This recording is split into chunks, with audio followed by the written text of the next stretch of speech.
Doctor வணக்கம்.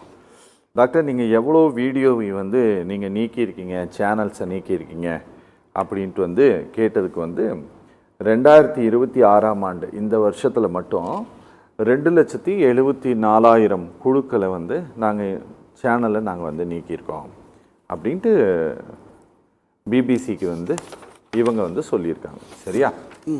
ஆனால் இங்கே என்ன அப்படின்னா, இங்கே கிட்டத்தட்ட இங்கே 140 கோடி 142 கோடி பாப்புலேஷனில் கிட்டத்தட்ட 115-20 கோடி பேர் செல்ஃபோன் பயனாளர்களாக இருக்கிறாங்க. இதில் இன்றைய தேதியில் இந்தியாவில் மட்டும் கிட்டத்தட்ட 90 கோடி பேர் ஆண்ட்ராய்டு ஃபோன் பயன்படுத்தக்கூடியவர்களாக இருக்கிறாங்க.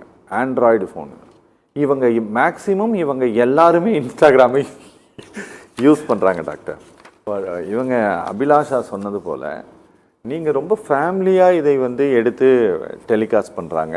அதன் மூலமாக தங்களுக்கு கிடைக்கக்கூடிய பாப்புலாரிட்டி, அவங்க அந்த வீடியோ போடுவது மாத்திரம் இல்லாமல் அதன் மூலமாக இன்றைக்கி அது ஒரு பிஸ்னஸ் டூலாகவும் மாறிடுச்சு. கண்டிப்பாக அவங்க ஒரு ஊறுகாய் தயாரிக்கிறாங்க, அதன் மூலமாக விற்கிறாங்க.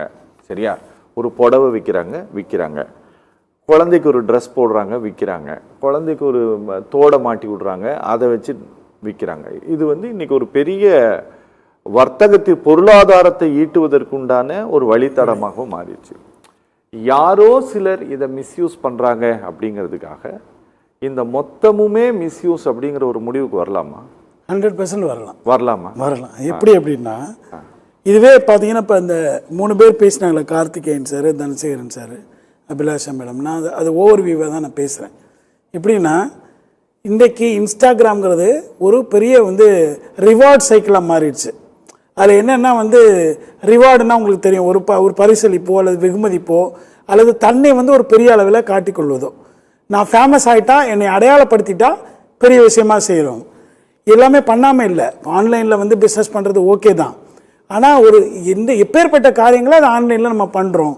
ஒரு விபச்சாரத்தை வெளிப்படையாக ஒரு ஆன்லைனில் கொண்டு அதுக்கு ஒரு வெகுமதி தந்து இதை பார்ப்பதற்கு மக்களை தூண்டுவது என்பது மிகப்பெரிய ஆபத்தை நோக்கி இது தள்ளாதா? இப்போ டோபமைன் ஒன்று இருக்குது இல்லையா? அது ஒரு டிரான்ஸ்மிட்டர், நியூரோ டிரான்ஸ்மிட்டர். அது என்ன பண்ணணும்னா, பொதுவாகவே ஒரு மகிழ்ச்சி அளிக்கக்கூடிய ஒரு ஹார்மோன் அது. ஆனால் இங்கே எப்படி செயல்படுது அந்த ஹார்மோன்னா, இந்த ஊக்கத்தை ஏற்படுத்தினதுனால டோபமைன் ரிவார்ட் சைக்கிள்னு ஒன்று ஃபார்ம் ஆயிடுச்சு.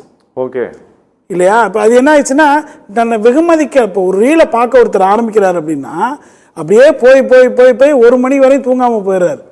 இப்போ இதனால் அவருடைய அடுத்த நாள் பாதிப்பு எப்படிப்பட்ட ஒரு மாற்றங்களை ஏற்படுத்துது. அவருக்கு அவர் செல்ஃபோனுக்குள்ளே அவர் என்ன வேணாலும் பார்க்கலாங்கிற ஒரு ரெஸ்ட்ரிக்ஷன்ஸ் இல்லாமல் பார்க்குறாரு. ஏன்னா அவரை அதை யாருக்கும் தெரியாது, ஒரு கான்ஃபிடென்ஷியலான ஒரு விஷயம் அப்படின்னு நினைக்கிறாரு. இது ஒரு 40 வயதோ இல்லை 35 வயதை கடந்தவர்களுக்கு ஓரளவு ஓகே, அவங்க வேலை செய்கிறாங்க அல்லது அந்த வேலை பழுவில் தூங்கிடுறாங்க. குழந்தைகள் கையில் கிடைக்கும் பொழுது அது மிகப்பெரிய ஆபத்தை சந்திக்கும். இப்போ பிபிசி கொடுத்த இந்த அறிக்கையின் விளைவாக புதிய நம்முடைய கார்த்திகேயன் சார் சொன்னது மாதிரி இந்திய அரசாங்கம் இதில் மிகச்சிறந்த வகையில் நல்ல ஒரு ஆக்டை லாவை கொண்டு வரணும். அப்படி கொண்டு இது மிகப்பெரிய தடையை அந்த இன்ஸ்டாகிராமில் கொண்டு வரணும். காமனாக எல்லா கண்ட்ரிக்கும் அது பொருந்துகிற சட்டங்களை நம்ம இங்கே பயன்படுத்தக்கூடாது. இப்போ குழந்தைகளுக்கு ரெஸ்ட்ரிக்ஷனை நம்ம கொண்டு வந்தால் தான், இப்போ யுஎஸ் போன்ற, யூகே போன்ற, பிரிட்டன் போன்ற நகரங்கள் எல்லாம் எப்படி இருக்குது அப்படின்னா, அந்த குழந்தைகள் 18 வயதுக்குரிய குழந்தைகள் பெற்றோருடைய அனுமதி பெற்று தான் இதை பார்க்க முடியும் அப்படிங்கிற ஒரு நிலை இருந்தது. ஆனால் இன்றைக்கு அப்படி இல்லை. ஆண்ட்ராய்டு மொபைலை பயன்படுத்தி அவங்க எதை வேணாலும் செய்யலாம். இப்போ இதனுடைய பாதிப்பு என்ன? இந்த அட்டென்ஷன் எக்கானமி. இப்போ அவங்க பொதுவாக என்ன பண்ணுது, இன்ஸ்டாகிராமு, ஃபேஸ்புக்கு, இந்த ரீல்ஸ் எல்லாம் பயன்படுத்தி நேரத்தை அவங்க சம்பாதிக்கிறாங்க. ஓகே இல்லையா? நம்ம நேரத்தை அவங்க கொடுத்து மற்ற விளம்பரங்கள் மூலமாக அவங்க சம்பாதிக்கிறாங்க. அந்த விளம்பரங்கள் மூலமாக தான் ஒரு தொடுதலை ஏற்படுத்தும் போது அது மிகப்பெரிய பாதிப்புகளை ஏற்படுத்துது. அது மட்டும் இல்லை, டிஜிட்டல் ஃபுட் பிரிண்ட். குழந்தைகள் என்ன பண்ணுதுன்னா, அதனுடைய எல்லா தவறுகளையும் இதில் வெளிப்படுத்தும் பொழுது நாளை பின்ன அந்த குழந்தைகள் வளர்ந்து வரும் பொழுது அந்த தடம் அப்படியே பதிக்கப்பட்டிருக்கும். அது ஃபுட் பிரிண்ட்டாக அப்படியே இருக்கும். அது மிகப்பெரிய பாதிப்பை அந்த வருங்கால சமுதாயத்துக்கு ஏற்படுத்திருக்கிறத தமிழக அரசும் சரி, இந்திய அரசாங்கமும் சரி, அதில் ஒரு பெரிய மாற்றத்தை, ஒரு நல்ல லாவை கொண்டு வரலைன்னா இதில் மாற்றம் வராது. ஓகே டாக்டர், இங்கே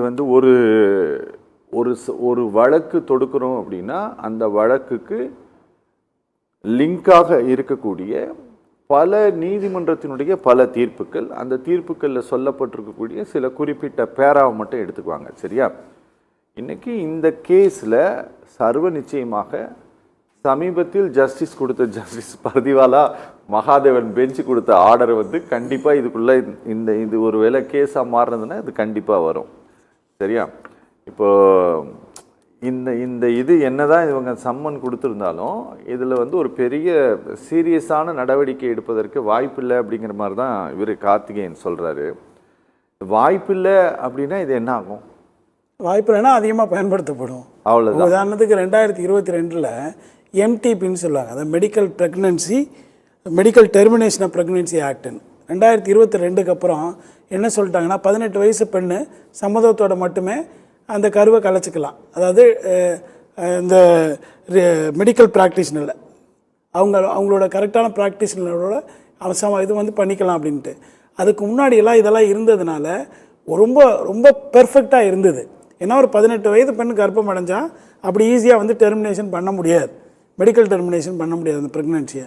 அந்த ஆக்டெல்லாம் ரொம்ப ஸ்ட்ராங்காக இருக்க தான் ரெகுலேஷன்ஸ் ஆக்டை நீங்கள் டைல்யூட் பண்ணிகிட்டே இருந்தீங்கன்னா பீப்புள் தப்பு பண்ணுறது ரொம்ப ஜாஸ்தியாகிட்டே இருக்கும். புரியுது. அதுவும் வந்து இப்போ நான் என்ன சொல்கிறேன்னா, குழந்தை கருக்கலைப்பே பெரிய பாவம்னு இருந்த காலங்கள் போய் இப்போ யார் வேணாலும் என்ன வேணாலும் பண்ணிக்கலாம் அப்படிங்கிறது வந்து செக்ஸுவல் இது மட்டும் கிடையாது, அந்த எக்ஸ்போஸ் மட்டும் கிடையாது, அந்த செக்ஸுவலுக்குள்ளேயே போகிற அந்த கான்டாக்ட் போகிறதுக்குள்ளேயே எவ்வளோ விதமான தவறுகள் நடக்குங்கிறது இந்த சுப்ரீம் கோர்ட் மூலமாக அவர்கள் கொடுக்கப்பட்ட அந்த தீர்ப்புகள் மூலமாக பெரிய பாதிப்பை இது நாடுகளில் ஏற்படுத்துது.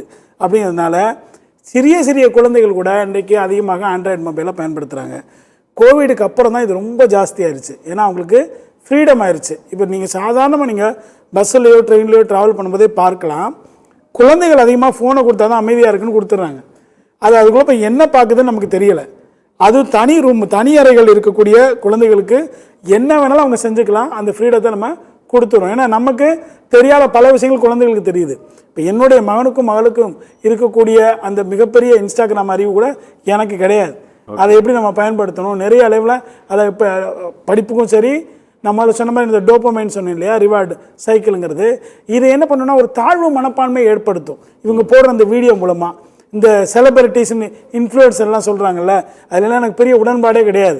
அதன் மூலமாக அவர்கள் ஏற்படுத்தி வைத்திருக்கிற பெரிய குப்பைகள் தான் அங்கே கிடைக்கிறது. இதை பார்க்கின்ற ஒவ்வொரு குழந்தைகளுமே மிகப்பெரிய மனதளவிலும், குறிப்பாக செக்ஸுவல் ரிலேட்டடான திங்ஸை இப்போ நம்மளே பார்க்க அசிங்கப்படுகிற, கூச்சப்படுகிற பல விஷயங்களை பெண்கள் அங்கே எக்ஸ்போஸ் பண்ணுறாங்க. ஆண்களும் சரி பெண்களும் சரி.